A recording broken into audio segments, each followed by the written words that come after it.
Welcome, everybody. You have caught David and I talking about something that is a big overall topic that we're going to be talking about today, and certainly has played a role in the tragic news of the past week in Texas. So again, welcome everyone. Thank you for joining us. I'm Lisa Senecal, and I am here with, as we always are on Thursdays, with David Pepper. Thanks, David, so much for being here. Oh, good to be back with you guys. We were just commenting on how quickly this past week has gone by, and part of that is just the rapid fire information that is coming in all the time that everyone's trying to keep up with. But there's something this week that the Trump administration really doesn't want people talking about, and it is connected to to the horrific, tragic flooding in Texas and the loss of life, the number that is continuing to go up. It is going to be over 300 people by the time this is done, and we all know the news about the number of children who are in that count, which is devastating. And Absolutely. it's hard to even let yourself think about it when you're trying to talk about it because Yeah. it's tough to get through it. The Trump administration is trying to deflect any questions about preparedness, early warning, and they really don't want to talk about any potential impacts of climate change. And so they're sort of trying to brush this off by saying their two favorites. It's too soon to talk about a tragedy. We all know this one from all the gun violence and mass shootings that we have. It's always too soon to talk about gun violence. And they are saying, liberals, Democrats, leftists are trying to say that Trump caused the storm, and that's insane. That's not what anybody's saying.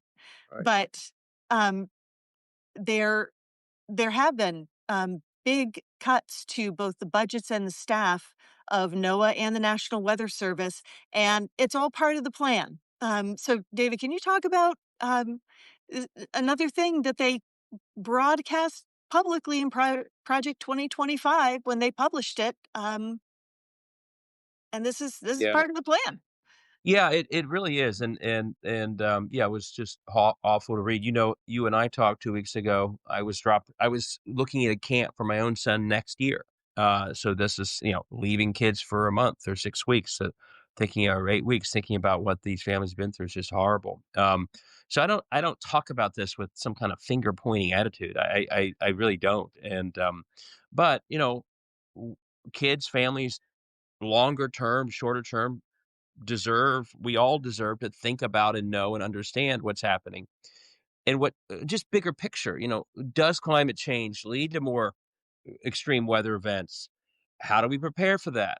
How do we deal with an emergency if we think they're coming more often? Like that's just a normal conversation we should be having anyway. And the reason why the Project 2025 um, ideology that literally wants to get rid of and gut NOAA, National Weather Service, other agencies, is because they do not like those agencies because those agencies, part of what they do is study how climate change may be leading to more extreme weather events. The very thing we should all, as responsible human beings, want to know. Maybe some have different ideas on how to slow down climate change than others, but we should all know as sort of responsible adults, we should all want to know, okay, how will this change things? Will this lead to worse hurricanes? Does it lead to more, flooding events that are more extreme? And if we know that, how should we be prepared? The entire reason they're cutting NOAA is because that was one of the places and some of the agencies within it, National Weather Service and others, that the sort of the climate change denial right doesn't want to know. They don't want anyone talking about it. They don't want to have to change sort of their economic status quo because people start saying, "Hey, what you're doing could lead to more hurricanes or other things." So that's it's intentional head in the sand sort of denialism. of climate change and any potential consequences for people near and long term, not just about, water levels rising over time, or where I'm sitting in, I'm on one of the Great Lakes. There's no longer a winter where the lakes freeze, which dramatically changes the entire sort of ecosystem of this place. We should want to know the long term risks, the short term risks, and the entire reason they're cutting these agencies, the reason they don't like the National Weather Service or know or any of it, is because those places they see as an enemy that's hyping the negatives of climate science. So it really is frustrating to watch.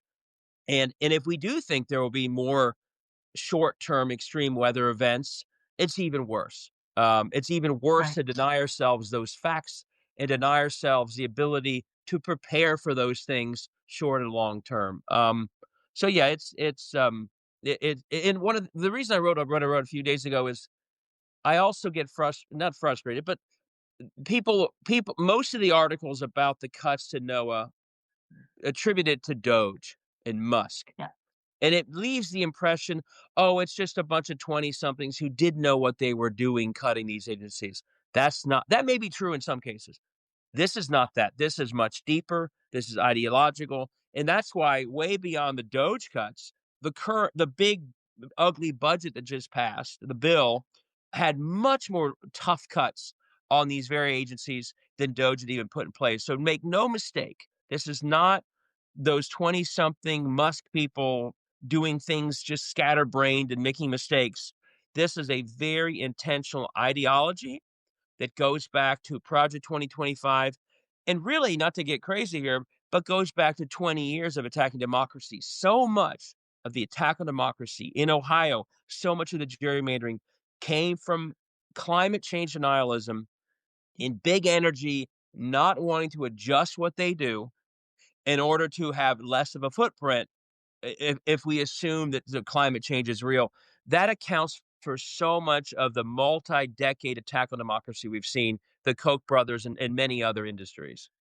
That's Right. what's And it this goes across so many different agencies throughout the government, and just the constant drumbeat of the denialism and attempting to completely devalue the value of expertise. Right? yeah, We're not supposed. We don't want scientists. We don't want scholars. The people who deep dive study things over long periods of time.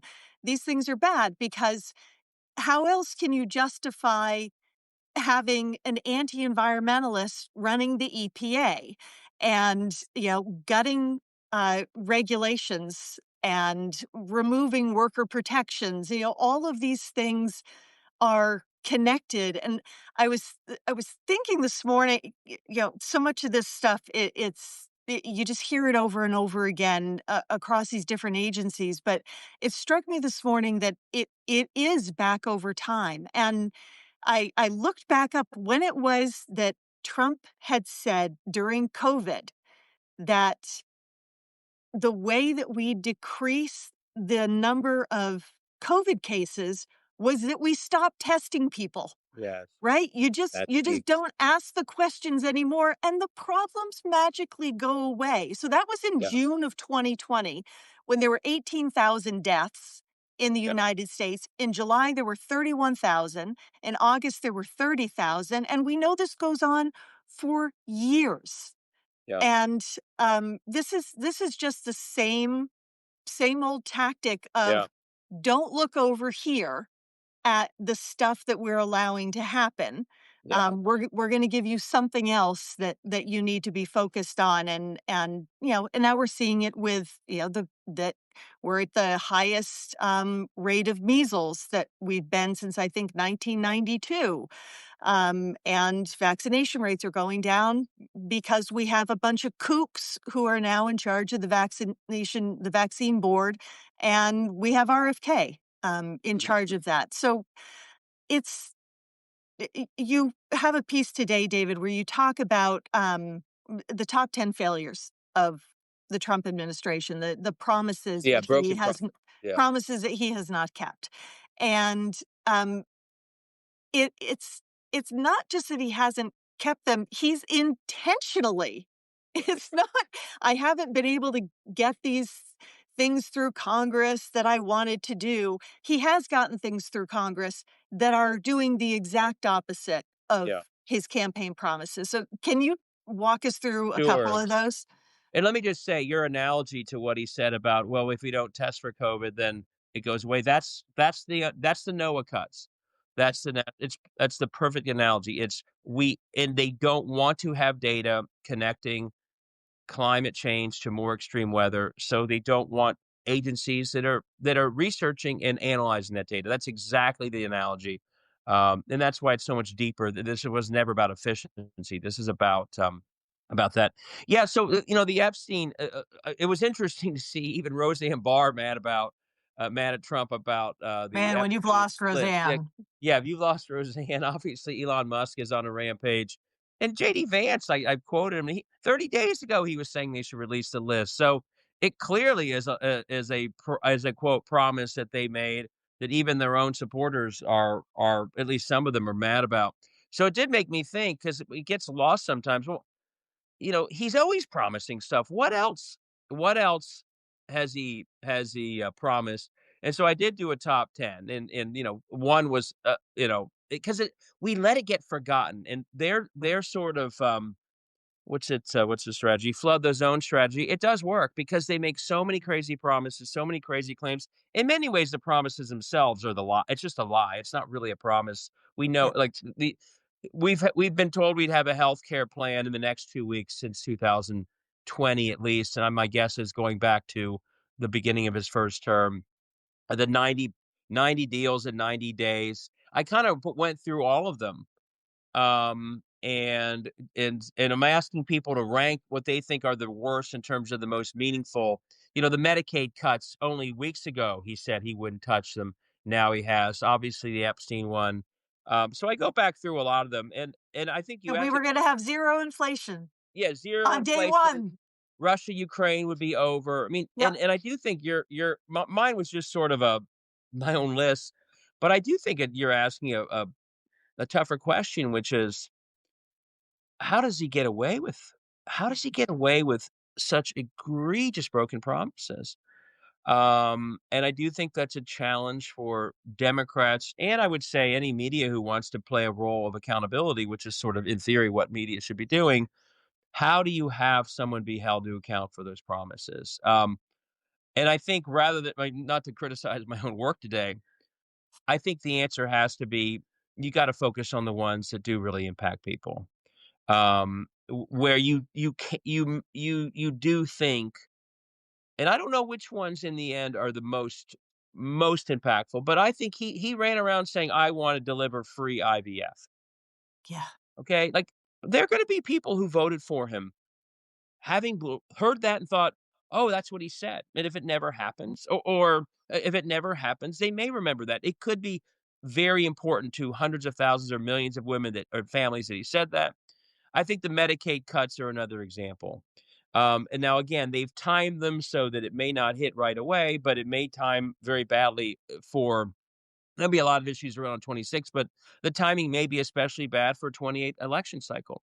So I think trying to find the ones because right now, here's the problem, and they're banking on this.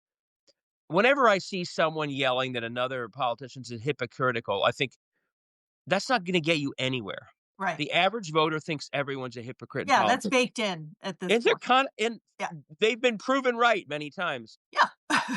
And just like they think most people lie at this point. Yeah. So what I would say is, and again, I'm no expert on this, but I would focus on the substance of the hypocrisy and the substance of the broken promise more than just yelling broken promise. And I think in the end, maybe that's the way to take advantage of it. It's that you just got screwed in rural Ohio. You lost a hospital. And that also is something he told you he would not let happen. But the real punch of it is that the hospital closed and you no longer have access, or in other states, or in many states, hundreds of thousands or millions won't have healthcare they had. So I think it's got to connect back to the real lives of people, and that's why, like of the lies on that list, it may make Roseanne Barr mad, but that's not the lie or broken promise I would focus on in an election. because it's just kinda crazy Trump politics. Yeah. It keeps us from talking about the real broken and that's why if you look at my list of 10, Epstein's not on it.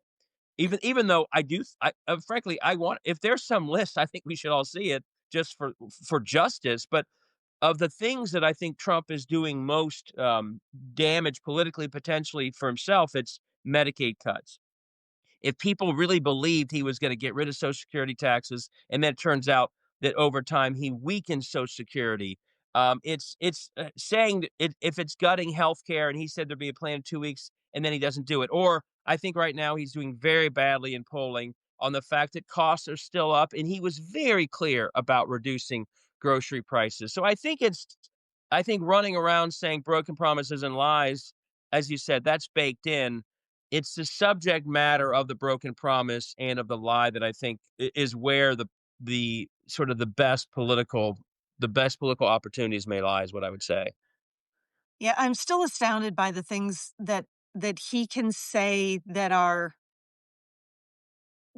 counter to the reality that people are actually living. It was probably a couple of weeks ago now, that he said that gas is $1.99. Like, Yeah, who is going to a pump? I am is there a place in the country where gas is at $1.99? Because I sure as hell am not finding that anywhere around where I live when I have to fill up my car. yeah, But those kind of things just, he says them, and there's a portion of the American electorate that nods along and says, "Yeah, things have gotten better. Gas was yeah, much more expensive when Biden was president." So there years ago, it was much easier for whoever held the presidency. It was the bully pulpit, right? You could get your messaging out in a way that opponents or the loyal opposition, it was much more difficult for them to be able to be heard if they didn't have the White House. yeah, And now it seems to be, I'm not going to say the opposite because Trump got his message out incredibly effectively during the Biden administration, and he is still getting his messages out very effectively during this administration, even if, public sentiment is against him. yeah, He still gets this out there. So what what can, organizations like Lincoln Square Media, the mainstream media, and the work that you're doing in individuals, yeah, like how do we the echo chambers that are still so effective yeah, on for the far right, mm, are, I think they're increasing on the left, but how it's essential that this happens now.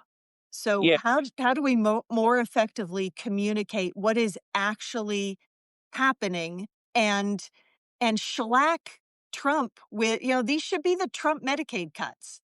yeah, Every time somebody yeah, says it, it's not cuts to Medicaid, it's the Trump Medicaid cuts. Like, yeah. how do we get the messaging tight and across the board?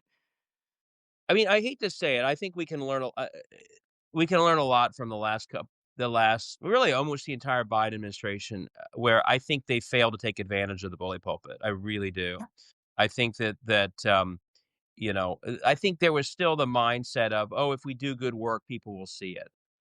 No, in this environment, it's so nuts. You need to be on your message every single day, not just, the grand speech in the ballroom with 1,000 people as if most people are gonna watch that, but in all these ways. And so I really do think in the end, yeah, I hate to say it, you can take some pages from the Trump playbook. Like, Yeah. they're always on offense on message. Now, we know half of it or more is a lie. They're always on offense. And I look back at the 4 years of Biden, and we would wait for the State of the Union. "Oh, wow, wasn't he great?" And the rest of the time, oh, I didn't see them in Ohio saying, "Here's this and here's that, and here's what we're doing." I didn't. Yeah, here are the So I do. projects that are going to happen Yeah, because of the yeah. infrastructure bill. And now Trump's gonna brag about them. Yep. He's gonna say they're his. On offense, aggressive. Now, I don't the good news for us is we don't have to lie to say what we do. Like, Right. we generally lead to better economies, more jobs, Lower deficits, the track record over 30 years is very clear who does what. Yeah. So they have to lie about what they do. We can simply tell the truth and look pretty good if we do it well. But I do think in office, and there's a whole different conversations about social media and us growing our side. And as you said, that is happening. I think that needs to bleed through to not just be sort of political people like myself, but one of the real smart things the right did was they invested in less political people who had big followings, and they brought them conservative messages as opposed to it being, and so a lot of the audiences listening to those weren't political audiences, but they were getting political messaging. But I think back to the more official side, there's chatter up this, but I really do think, we need to figure out who are the best messengers out there, and they should be every single day Yep. in some high profile way. Make it creative, not some boring thing, not in the well of the Senate or something, in some big creative way. Pete Buttigieg, we all know, is very good at this. There are Yep. others as well. Hakeem Jeffries can be very effective, but in some predictable and routine way, they've got their little White House press conference where she lies every day. Where is our side in a more aggressive, every single day way, talking about sort of our message, our Medicaid cuts? Because too often I think we're scattered among many people that we all like, and it gets lost versus something's a little more organized. I know the DNC is working on this. I've seen some of this, but I think having some high profile figures, the kind that can unite folks, being intentionally on message every single day really will matter. We didn't do that well, I think, in the Biden administration, and I think we need to do it. And it's much harder when you don't have the White House, but I still think they should be working very hard right now to do that, and have a couple figures who are especially effective doing it on the more official side, and then be a lot smarter about how to get all the different media channels and platforms. How do we get that message out through all these ways? Again, often the best messengers aren't the most political messengers. They're just who people like to listen to, especially young people. Yeah, the power of social media and the relationships that are being built between, creators and influencers and their audience, it is those trusted messengers that, Yeah. people are really listening to and being influenced by, and I agree, pro-democracy, folks have to be much more effective in building those relationships with creators and helping them get the content that they need to be able to share. And you're so right, David. It's not. We can't use the excuse of not having the presidency because we watched the Trump team, not administration, but from 2020 to 20, when the election, campaign season started in earnest, they never stopped messaging.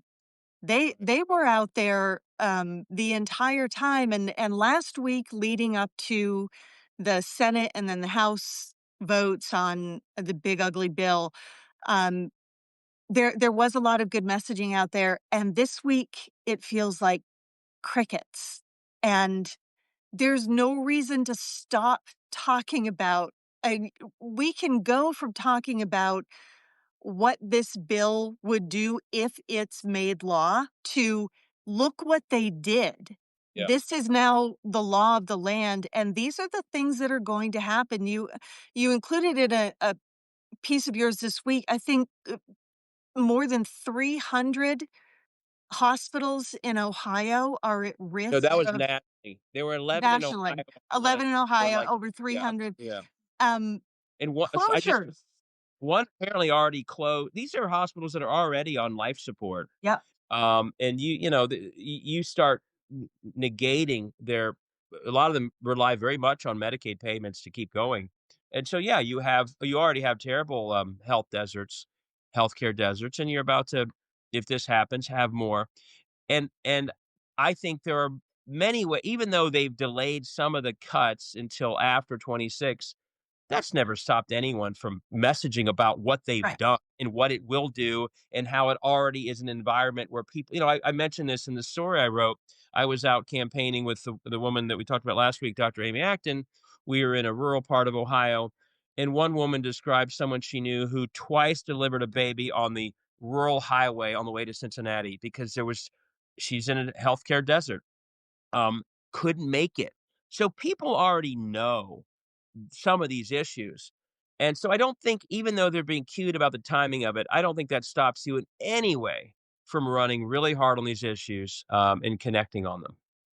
And yeah, and the numbers are already quite clear about what are the hospitals at risk and the hundreds of thousands who may lose. And the tragic irony is the states who never expanded Medicaid, meaning the red ones, to John Kasich's credit, he did expand it in Ohio against Republican opposition.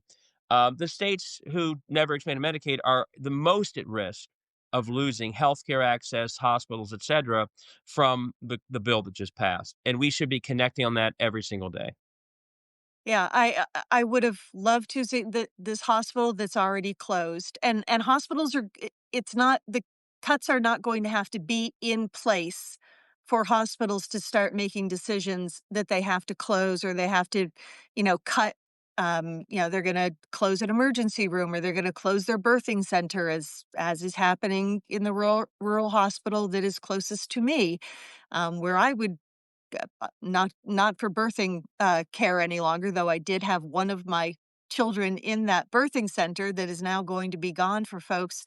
But where is the Democratic press conference in front of that hospital, including employees who worked at the hospital, people who'd gotten services at the hospital, people who got, urgent care, um, that, had stroke victims, heart attack victims that had that hospital not been there, they would have had a X hour or minute drive that would have was the difference between life and death that is now, Right. a death sentence for some people in those health deserts. Like, where I I don't wanna encourage, this isn't about exploiting tragedy that's happening, but my god, people need to know that it's happening. Yeah. Well, again, I'm a broken record on this, and this is maybe the core messaging of this book I just put out. We talked about last week.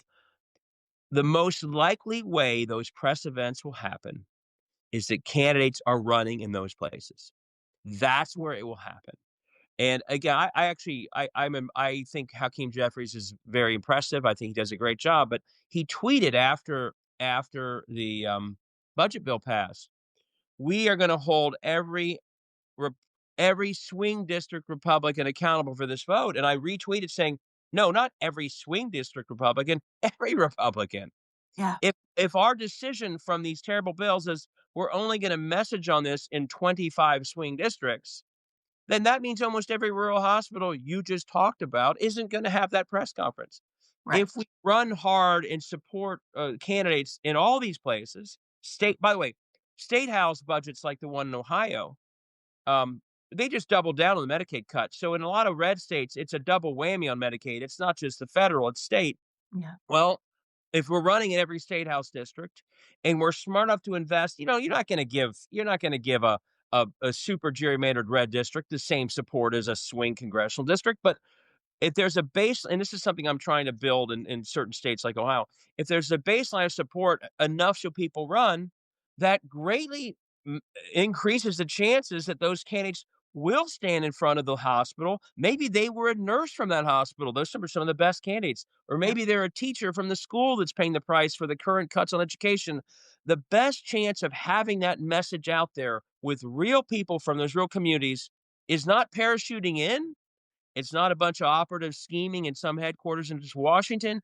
It's that we're smart enough to decide we're going to run in more places.